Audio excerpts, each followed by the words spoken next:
Well, joining us now is Dr. Jamiu Ganiyu, a public health physician. Thank you for speaking to us on COVID-19 update. Let's begin with how realistic do you think is the 4 million vaccinations by Yuletide season, and how can it be achieved?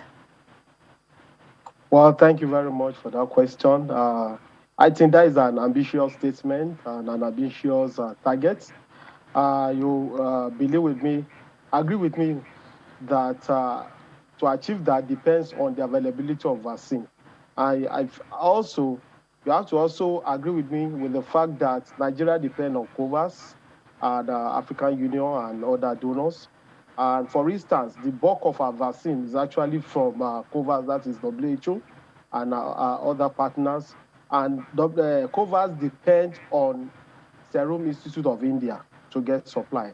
For some time now, for over 6 months plus, they have been challenged with production in India. It just of recent they started making their production, and based on the latest finding, it appears that before there can be significant momentum as regards to exportation of those vaccines will be sometime January next year. So that target depends on how soon how we're able to get supply of those vaccines. That's my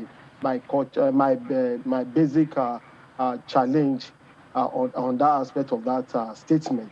If there is availability, certainly we can hopefully achieve it using different strategies that is available. Thank you.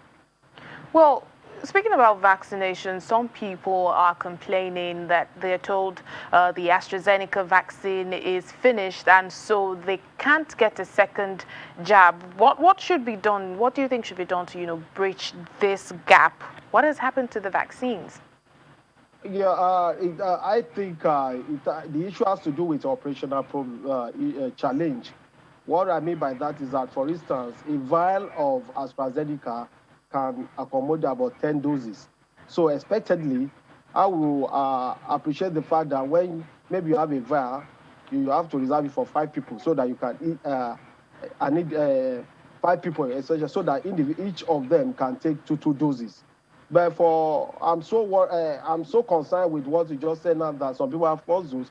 That it has to do with operational issue, maybe logistic wise. Those that are actually vaccinating the are not. They did factor some of those things into play before vaccinating people. So I think the appropriate authority actually need to look into that. And you all agree with me that you cannot give AstraZeneca, give Moderna. It has to be the same the same type of vaccine. So I think it's an operational thing, and I want to still believe that hopefully they need to look into it, because so far Nigeria has been giving close to about 8.8 million doses of different type of vaccine, on which currently about 5.7 over 5.7 million people have been vaccinated, and that is with one dose.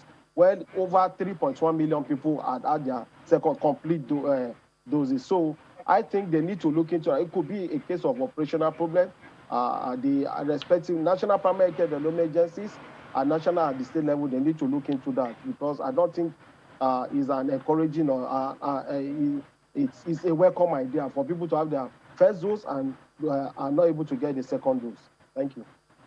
Now, when the J&J vaccine arrived, the authority said it would be for people living in rural areas because, it's just one jab. But how many rural people have been vaccinated with the J&J? Well, actually, I cannot give you that figure now, because so far the data reporting pattern has been those that had one dose and those that have second dose. But I want to let you know for the record that for those people that are living in rural areas, hard to reach areas, rural areas, they were advised because of operational reasons that they should be given the Johnson and Johnson. And since the first consignment was given to the country since August, I don't think we've had one, and it came from African Union, and it's about 177, which I don't think it's really make a whole significance as regards to the number of people that have been vaccinated. And the point again I want to say is that the agreement was that following the first consignment, it will be a kind of continual process every month to ensure that we have almost up to 30 million doses. But up to this moment, we're only able to have 177,000. So I think we are still far ahead. A way to go as regards to actually meeting our target. All in all, so far, the coverage so far for 2 doses, those that have completed is about 1.5%, where those that have 1 dose is about roughly 2.8%. So we still have a long way to go as regards to achieving our targets with respect to COVID-19 vaccination in the country. Thank you. All right, just finally, Dr. Ganiyu, with the current pace of vaccination and disregard for non-pharmaceutical interventions, would you say a 4th wave is imminent? Well, I wouldn't want to. Nobody hopes to say. Well, it's a possibility if actually people are not maintaining the non-pharmaceutical measure. But our belief is that to some extent, it varies from one place to the other, especially in government facility and in private facility. There are some level of measures being put in place.